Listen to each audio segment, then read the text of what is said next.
بسروق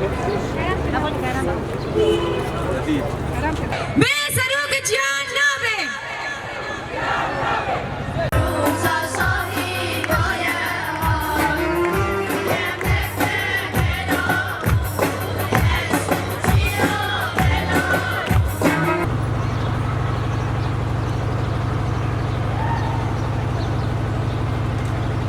نبارك للقائد وشعبنا بذكرى ميلاد القائد والمفكر الأممي عبد الله أوجلان.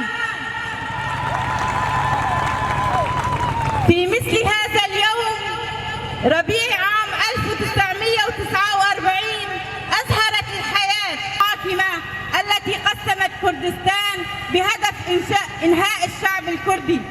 انبثق نور يدافع عن وجود الشعب الكردي وإحيائه والدفاع عنه وعن حقوقه التي سلبت منه.